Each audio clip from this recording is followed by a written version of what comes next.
ভাবি ভাইয়া কই গেছে? কেন তোমার ভাইয়া নিচে গেছে আর তোমার ভাইয়ারে দিয়ে তোমার কি দরকার? নাইমের ভাইয়া নাইমকে মার্কেট করে দিছে, আমাকে তো এখনো মার্কেট করে দিল না। আইসে হারে মার্কেট করে দিতে। সবার ভাইয়ের টাকা পয়সা আছে, সবাই সবার বাইরে মার্কেট করে দিছে। তোমার ভাইয়ের এত টাকা পয়সা নাই যে তোমারে মার্কেট করে দিবে।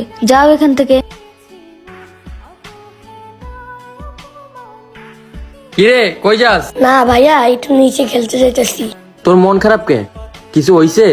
ভাইয়ারে ক। তুমি আইসো, তোমার ভাই আমার কাছে আইয়া কয় তুমি ওরে মার্কেট করে দিতা। তো মার্কেট করে দিতে কইছে, ইলেকে কি তুমি ওরা বকছো? না, ওরে বক মুখের লিগা আমি। ওরে বকার অধিকার আছে নাকি আমার? ওরে জাস্ট এতটুকু বলছি যে তোমার ভাইয়ের কাছে টাকা নাই, এখন মার্কেট করে দিতে পারবো না। শোনো, তুমি আমারে শিখাইও না। তুমি ওরা না বকলে ওর মন খারাপ হয়। আর তুমি কি বলছো আমার কাছে টাকা নাই? সকালে না তোমার 15,000 টাকা দিয়ে গেলাম। থাক ভাই, ভাবিকে কিছু বললো না। এই তুই আমার সাথে চল, তুই কত টাকায় মার্কেট করবি তোর এই ভাইয়ে তোরা মার্কেট করে দিব। ঠিক আছে, চল আমার সাথে। আচ্ছা ভাইয়া, তুমি এত টাকা কই পাইলা? আমি কি তোর মতো বেকার বসে থাকি নাকি? আমি ঘরে বসে অনলাইন থেকে অর্থ উপার্জন করি।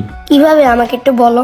শুন, আমার টিকটক আইডির বায়োতে লিঙ্কে ক্লিক করে নিজের নাম দিয়ে নিবন্ধন কর, তুইও এভাবে অর্থ উপার্জন করতে পারবি। আচ্ছা বাদ দে, আগে চল মার্কেট করে আসি।